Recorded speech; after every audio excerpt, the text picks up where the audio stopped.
আমরা বলি আগে গণহত্যার বিচারটা হোক, ক্ষতিগ্রস্ত লোকেরা আগে তাদের ইনসাফটা পাক, তারপরে তারাই রায় দিবে যে ওনারা এই দেশে রাজনীতি করার অধিকার রাখেন। রাজনীতির নাম যদি গণহত্যা হয় তাহলে এমন দল বাংলাদেশের জনগণ বরদাস্ত করবে না। রাজনীতির নাম যদি জনকল্যাণ হয় তাহলে জনগণ যাকে পছন্দ করবে তাকে বরণ করে নেবে। আওয়ামী লীগ প্রমাণ করেছে তারা কোনো রাজনৈতিক দল নয়, বরঞ্চ গণহত্যাকারী একটা সিন্ডিকেট।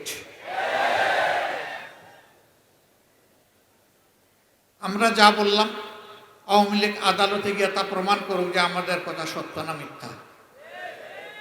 আমরা লীগকে আহ্বান জানাব, প্রিয় ভাইরা, সবচেয়ে বেশি কষ্ট দেওয়া হয়েছে জামাত ইসলামীকে। একে একে নেতৃবৃন্দকে ফাঁসি দেওয়া হয়েছে। কোরআনের পাখি দেলোয়ার হোসেন সাইদি রাহিমাহুল্লাহ সহ লোকগুলাকে মৃত্যুর দিকে ঠেলে দেওয়া হয়েছে। অসংখ্য লোককে গুম করা হয়েছে, পঙ্গু করা হয়েছে, গোয়ার বাড়ি বিধ্বস্ত করা হয়েছে। আমাদের সবগুলা অফিস তাদের পুরা সময় জুড়ে তালাবদ্ধ করে রেখেছে, আমাদের নিবন্ধন কেড়ে নিয়েছে। শেষ পর্যন্ত দিশাহারা হয়ে তাদের রাজনৈতিক আত্মহত্যার 4 দিন আগে আমাদেরকে নিষিদ্ধ করেছে। 250-টিরও বেশি ডিজাইন অপশন নিয়ে ওয়ালটন স্মার্ট ফ্রিজ, বোঝে আপনার প্রয়োজন। আল্লাহর দরবারে লাখো শুকরিয়া, যারা আমাদেরকে 1 আগস্ট নিষিদ্ধ করলেন, আল্লাহ তাদেরকে মানুষের মনের ভিতরে নিষিদ্ধ করে দিলেন মাত্র 4 দিনের। এখানে আমাদের কোনো বাহাদুরি নেই। অনেকে এই আন্দোলনের কৃতিত্ব দাবি করেন, আবার অনেকে এই আন্দোলনকে মানতেও পারেন না। আমরা বলি যে এই আন্দোলনের মূল কৃতিত্ব আল্লাহ রাব্বুল আলামিন। তিনি জাতির সংসদকে হিম্মত দিয়েছিলেন বুক সোজা করে দাঁড়াবার, গুলি বুকে পেতে নেওয়ার।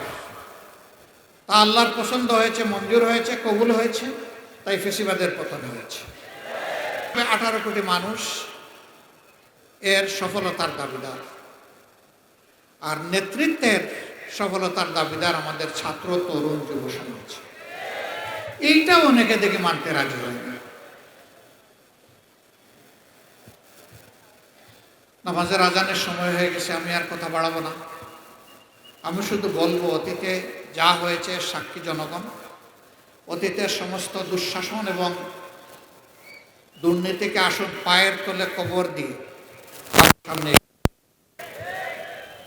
আমরা দল, মত, জাতি, ধর্ম নির্বিশেষে একটা ইনসাফের বাংলাদেশ গড়ে তুলি, একটা মানবিক বাংলাদেশ গড়ে তুলি।